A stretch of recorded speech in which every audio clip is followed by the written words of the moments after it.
So breath ఊపిరి అంటే ఏంటి ఈ సినిమా రియల్ లైఫ్ లో జరిగిందని చెప్తున్నారు. అవన్నీ నమ్మే ఉంటే నీ ఫేస్ లాగే నువ్వు ఏదో కన్నాలేసుకు బతకాల్సి వస్తుందిరా. మరి చాలా మటుకు మీలో బాలయ్య గారివి ఆ తత్వం కనిపిస్తుంది, వే ఆఫ్ టాకింగ్ కానీ స్పీచింగ్. ఎవడి టిఫ్టీ గాడు ఎంత ఇచ్చావు? మజా జూనియర్ ఎన్పికే అంటారు. ఒక్క మంచి మాట మన ముందున్న గెస్ట్ గురించి చెప్పాలంటే ఫస్ట్ వాళ్ళ ఫ్యామిలీ గురించి చెప్పాలి. నందమూరి ఫ్యామిలీ నుంచి వస్తున్న హీరో అని చెప్పొచ్చు. చైతన్య కృష్ణ గారు మనతో పాటు ఉన్నారు. వాడి గురించి ఫుల్ డీటెయిల్స్ చెప్పు. డిఫరెంట్ మాడ్యులేషన్స్ లో ఖండిస్తాను. సినిమా రియల్ లైఫ్ లో జరిగిందని చెప్తున్నారు. తెలియదురా, తెలిసినా చెప్పను. ఏం చేస్తావురా? రియల్ లైఫ్ ఇన్సిడెంట్, బట్ అది ఎవరి మీద జరిగిందో నేను చెప్పకూడదు.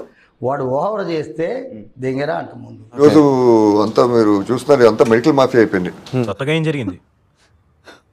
అనుకునేదే అయింది.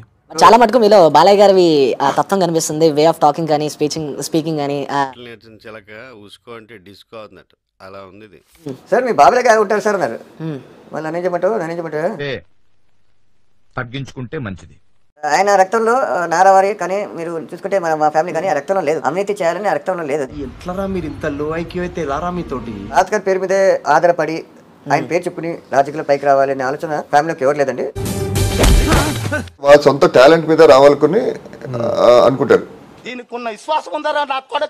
సార్ జనాల్లో చూసుకుంటే చంద్రబాబు నాయుడు గారిది మాస్టర్ మైండ్ అంటూ ఉంటారు. ఇది కరెక్ట్ గా చెప్పావయ్యా. నెక్స్ట్ సినిమాలు కూడా ఫామ్ లో పెట్టుకున్నారని ఫామ్ లో ఉన్నాయి, మంచి సినిమాలు ఉన్నాయండి.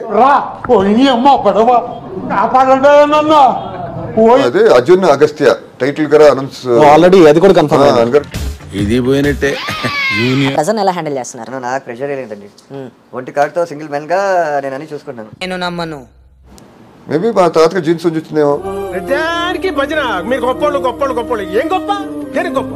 ఎస్, ప్రజల ఆశీస్సులతో మంచి విజయం సాధించాలని కోరుకుంటున్నాను. అది అవదమ్మా.